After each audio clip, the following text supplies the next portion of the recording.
Hello, my friends. Today's date is February the 4th, and this is a reading for you if this is your birth date, or if this is an anniversary or a special occasion date, but primarily this is a birthday reading for the year to follow. It is a four-card pull. A general energy card for the year, a challenge you might face this year, an action you can take to stay in balance, and an outcome or synopsis card. So, this is the general energy card of the year. It is the healer. And what does the healer ask you to reflect upon this year? Well, the healer is an aspect of yourself that looks to uh, help others, but to help yourself. And I think this is a year of you learning about how to deepen your healing practices, how to deepen your um, love practices, how to deepen your sacred honoring practices. Because the healer is someone who has is diving or has dived deeply into their own pain and has found a way uh, to go through it and to recognize the value of their pain and to recognize uh, not necessarily the curing of their pain, but the healing of their pain. And the healing of the pain comes from a sense of self acceptance and a sense of compassion and a sense of worthiness that one is allowed to be healed, a worthiness that one is allowed to be cared for, that one is allowed to be loved and honored and dignified, even if one is full of misery, even if one is full of pain, even if one is full of sorrow and grief and whatever other energies that are negative energies that are, discounting energies of oneself. The healer has learned how to raise themselves above their pain and um, and not let one's pain stop them from doing what they feel called to do and need to do for the highest and holiest regard of all people. The healer also knows that you can't you can't heal someone else. You can offer up to them what you know. You can offer up to them a path that they can take. You can offer up to them your heart uh, your heart wearing energies and your mind understandings and your intuitive um, feelings about things, but you can't make somebody change unless somebody is willing to change for themselves and to become the healer of themselves. You can't do any healing work with anybody else. And that's the same with yourself. Until you're ready to do the healing work on yourself, then no one else can change you, and nothing else can change you. You have to be willing to go and heal some of the old things that have kept you down and kept you locked up and kept you, pushing in whatever way you've been pushing to the exclusion of your mind, to the exclusion of your heart, to the exclusion of your intuition, to the exclusion of your highest sense of yourself as a divine element on this earth, doing the work that you need to do. So this is all about the healer this year, and maybe this is about meeting someone who is a healer.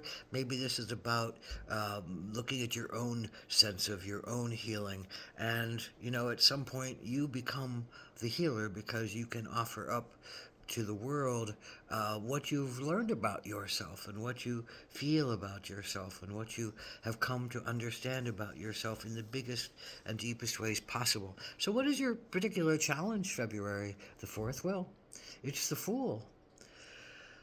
So much Western medicine is so much about thought, and that has been part of the gift, the analysis, and the understandings of how things work, and how things lay together, and how things build or don't build together. That's mind work, but they've not really. Western medicine has not really been so up on the emotional part, the understanding of the guilt and the shame and the painful parts of oneself that need to be looked at. So, what this card is saying to me, a healer who only uses their mind, who doesn't use their heart and their emotions, is not full yet a healer. And I think that's what your challenge is, to be a different kind of healer, and to step out of a rigid mind system that says, well, you can only be a healer in this way by studying this and practicing this and excluding other things and focusing narrowly on this particular path, which might be a vibrant and brilliant path for you and might be for others. But there has to be a sense of the fool, because the fool is what breaks down the rigidities that keep societies, lockstep and never changing. The fool is the one who steps out with a sense of trust in some kind of adventure, who steps out with a sense of willingness to try alternative healing practices, who steps out with a sense of living their life fully and not being bound to necessarily one tradition or one path.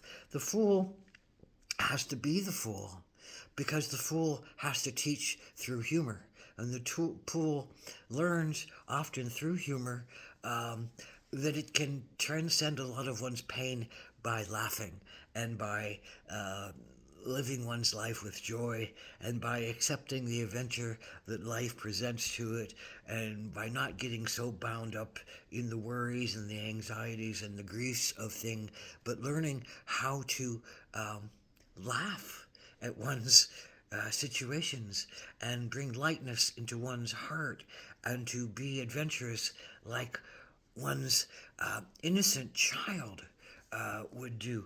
And there's a lot of wisdom in one's innocent child, but why are you not allowing your innocent child's wisdom to explore this year? Why are you not allowing your innocent child's adventurous side to jump into something new? Why are you not allowing the innocent child's foolish ways of learning to be a part of your everyday learning again?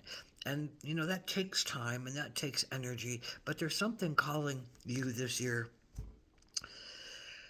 to remember that spark of life within you, and to remember that spark of divination that wants to live its life with some sense of adventure and some sense of joy and some sense of connection. It can't all be about the mind and the practice and the steadfastness and the perseverance. There has to be some play. There has to be some things that open the heart. There has to be some things that open the mind. There has to be some things that open the voice. There has to be some things that liven the body, make it want to live and make it excited about living.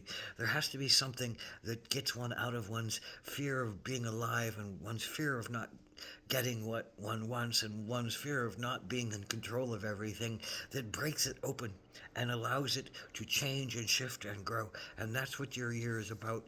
And this is the action to take, is the butterfly. You have to allow transformation this year. You have to allow the stages of development to progress as they need to develop. You have to allow for your ideas become, the baby manifestations, and then to grow up into their full adulthood so that they can experience life in their fullness. But unless you bring that quality of acceptance, you may be pushing yourself to become a healer through your mind only, and your body is saying you have to play, you have to rejoice, you have to allow it, you have to have patience, you have to practice the things, but you have to also let go of practice and lift and let yourself be alive and joyful and inspirited, and maybe look foolish in the process, because the looking foolish in the process is really how you're going to find your timelessness. Find your inner timelessness, that life is a much bigger thing than just this one life and this one body and this one mind. That cycles of humanity go through you, the ancestral lines go through you, the connection between the earth as a womb that creates this body that holds this spirit that is all consciousness of the universe is within you. And there's just a calling to appreciate and approach that with a sense of humor, with a sense of lightness, because that's a big energy that we carry, and we often get confused and worried that we're doing the right thing in the right time at the right place, and that we're connected enough to be allowed what we want to have and be allowed what we need to do to find our hearts and to find our souls. And this is really, I think, what this year is about: finding your inner healer, allowing it to be the childlike wonder, allowing the stages of development to come forward that will allow you over time to keep extending yourself out as a healer with some kind of knowledge and wisdom and intuition that others can look for and to as their own guiding principle. So blessings to you this year.